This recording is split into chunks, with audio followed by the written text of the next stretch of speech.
Greetings, fellow sausages, it's the Countess, and last time I recorded something sort of like this. It went really well. I recorded how to get rare fast using the Summer Carnival, and everyone absolutely loved it. So today I'm going to be showing you how to get rare using Graham's Workshop, or in other words, it's a Graham's Workshop guide. So what you see here is me circling how I have pans in the area that I chose. And in a second, I'm going to show you that I also have hammers in the area that I chose. So when I say area, I mean the area that you're working with in Graham's Workshop. Obviously, you can't travel all over the map because you're going to run out of supplies. However, the supplies are scattered all over the map. And right here, you'll see me showing you that there's hammers in my area as well. So you're going to want to find a small contained space because the supplies replenish, all of them do. And it just takes a cycle of like, I don't know, maybe 30 seconds a minute for each one. However, if you have like a lot of pans, say in one area, then by the time that you're done with one cycle, the other one will already be more than replenished and almost ready to be replenished a second time. So it's very helpful to have a confined area that still has a lot of things to do. So I found an area in the cave that is just south of the intro meeting place in Graham's Workshop where Graham is standing. It's not very far. It's just like, I don't even know, like probably 10 seconds away. So it's just a little like gorge down here, and the entrance is pretty close. So you just go down a little pathway, and I found this little circular cave area, and it has, I want to say like 5 pans in it, I don't really remember, and it has 2 rocks. I didn't really use the big old rocks to excavate very much because I wasn't really looking for diamond. I was in fact searching for silver and gold so that I could make the silver and gold elf tail armor. But we'll get more into that later. So what you want to do is find yourself a confined area that you can take control of. Now make sure that the area that you are working with does not have other jammers in it. Number 1, the supplies that you take are also taken on someone else's screen, and it's the same vice versa. So if somebody else is working with your supplies, then when they take those supplies, then you can't take them anymore. So it really limits how much you can properly gather, and it will frustrate both you and the other jammer. Now make sure that you are the first one there if this case does happen, because the first one there generally is the one who claims ownership, finders keepers sort of thing. I know that it's just an Animal Jam map and it sounds silly, but it is really frustrating when you have this perfect cycle of just going back and forth with all your supplies that are close by. You found a place you're ready to sit down for 30 minutes, an hour, even just 10 minutes and get some good supplies in Graham's Workshop, and somebody is stealing your stuff. This happened to me once. They only excavated 1 rock and then they left.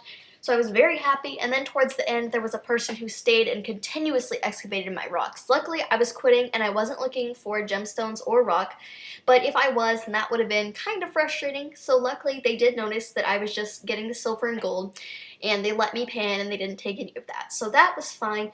But yeah, just make sure to know the whole territory rules. It's kind of an unspoken rule, but pretty much everyone will get frustrated at you if you go into their area. Because a lot of people will sit down for hours at a time and just play this game in their one solid area because they're only looking for certain resources. So in terms of resources, like I said, what you're looking for is mainly silver and gold. Gemstones are good too, but silver and gold are really what you want. You want those silver and gold items. So really throughout the rest of the year you don't see any items except for the silver and gold tail armor. And the silver and gold tail armor is very valuable because it's very hard to get during the workshop and it looks very nice. So if you get, I don't know, say 10-ish of them, I would say that I would accept that for a black long. Not really sure what other people would say because different people have different opinions of rarity, but I know the time that goes into getting those, so I do know that they are worth quite a bit, especially since they are seasonal items, and once Graham's Workshop goes away, you will not be able to get them anymore. So not only are they seasonal, but they're items that you have to put effort into getting and a lot of time, sort of like the Alpha Sword, except in this case you're not spending money. So they are very valuable whenever it's not their season and whenever you're actually able to put work into them. The rarity in terms of them depends on the person that you're talking to, but famous jammers who are looking to collect things, or even just unfamous collectors in Animal Jam, like the Masterpiece collectors, there is an audience for everything. So just make sure that you advertise what you're selling and maybe think of a deal that you think is fair personally. And you can ask some other people to help you out. I find that even when you're in this adventure, if you just ask some questions, generally the people around you will be willing to help. I even became sort of buddies with the people who were just in the little caverns around me. It's kind of an interesting thing. You're so bored just jamming out to music, doing the same process, that you kind of just start talking to people and getting into the routine. But after a little while, you get used to it. So I do find that that is very helpful, that you don't even realize what you're doing anymore. And as you can see, I got a lot more silver than gold, so the gold's gonna be a big problem, and that's gonna kill me, but we'll get that silver and gold tail armor eventually. So, in terms of the actual worth, I'm probably not the best person to be asking. I mean, yes, I have a black long, but that's about all that I have, and I haven't been able to get a rare in Monday Headdress yet, but I'm hoping that this silver and gold tail armor can help me get another black long to get one of those, and it can help you too. So just keep at it and ask around for what it's worth. Like I said, different people have different opinions, but ask collectors, because those are the people who are really going to want it. So look for someone when you're trading who really wants it. Usually there will be people who will request the things. They'll say, for my black long, I really want your list to include a silver and gold tail armor, something along those lines. Usually the grammar is not that good, but you know what I mean. Something like that. People will outright request them if they really want these items, so you'll know what your audience is going to be and who you're going to trade it to. So don't just trade it to someone who doesn't want it, because they're going to want more. They're not just going to want that. As you can see here, there's the tiger that wound up excavating my rocks, but I didn't freak out that much, because at that point I was just panicking because I was just going for the silver and gold tail armor. So, truthfully, I have no idea why the other items aren't really worth anything, but, I mean, that's a discussion for another time entirely. I'm not the person who dictates animal gem rarity. I mean, why are spikes so fascinating when you can just get them from the Forgotten Desert? I have no idea. But what I do know is that this adventure is a very good way to rack up on some very awesome items. So, in terms of all the straw and sticks, really, I wouldn't say those are very worth collecting. But I mean, I personally am probably going to, just because I like that wooden furniture set and I'd like it for my house. But if you're going for rarity and not decoration, then definitely the silver and gold tail armor is exactly what you want.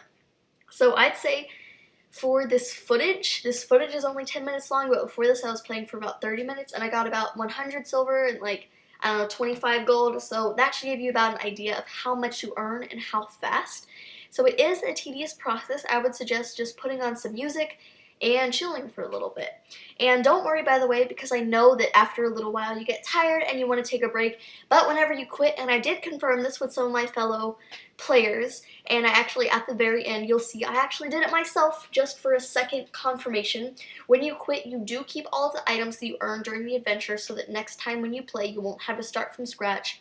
So you don't have to wait to have all of the items that you need in order to build your silver and gold tail armor before you quit. At any point when you realize that you're sick of what you're doing, you can just drop the mouse, get out, and you'll be fine to resume next time, and you'll still have the ingredients to make what you want.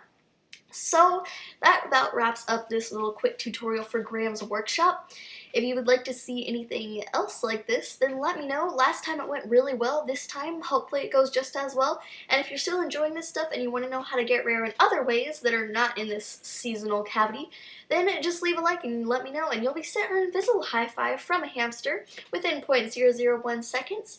And as always, subscribe for more to become an official fabulous sausage. I will see you all next time, but for now, Countess out. A little side note, this is Countess from the future, and this right here is the clip that I was talking about earlier from when I log off of Graham's workshop and I go back in and all of my items are saved. I forgot to include that earlier, so here you go. Alright, this time I'm gonna leave for real. I know you're tired of my face, so goodbye for real.